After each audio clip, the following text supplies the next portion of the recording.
2 days, Oswald returned for the weapon he had hid after the assassination attempt, and ironically, 7 months later, the rifle would be found in the Texas School Book Depository with 1 live round in the chamber and 3 spent shells nearby. Couldn't Marina have gotten trouble for that though? Oh, no question. Now, I want to go on with this. I'm not sure how much time I have, but this is really important.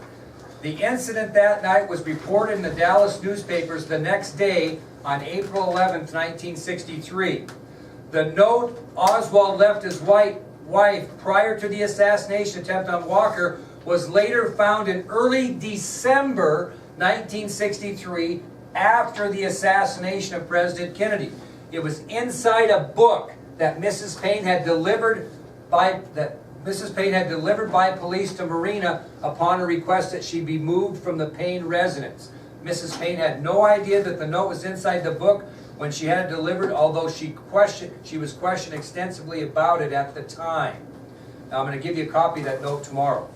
The failed assassination attempt by Oswald set the stage for another assassination attempt, this time on the President of the United States. I believe strongly, and many historians believe strongly, that if Oswald would have been successful in shooting General Walker, he would have never assassinated the president, because what would have happened to him?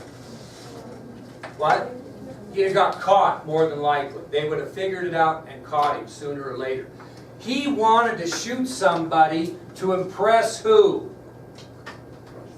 Russia and maybe Cuba. He went to the Mexican embassy, or the American embassy in Mexico, and tried to get into both countries. They said no. My opinion is he wanted to prove to them that he was supporting the communist cause. What a better way to do that than shoot the most visible anti-communist man on the planet.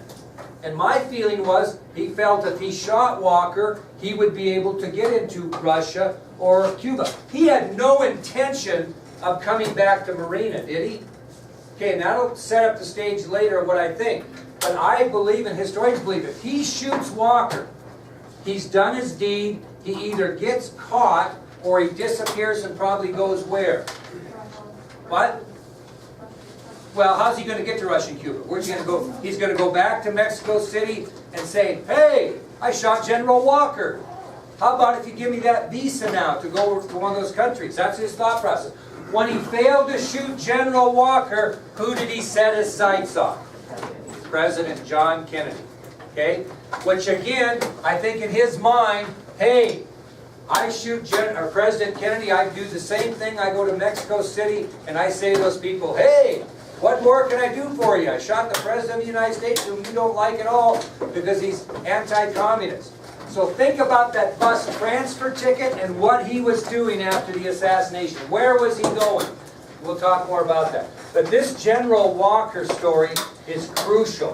How many people in here knew the General Walker story prior to this?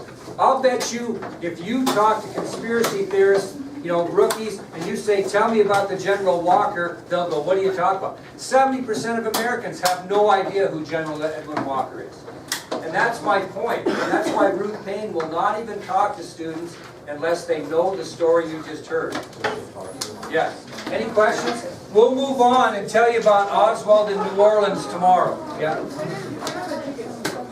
Tickets are due like February 22nd in that area. You got a lot of time. Because the drawing's the 26th. All right, look how much material we covered without you have to take notes.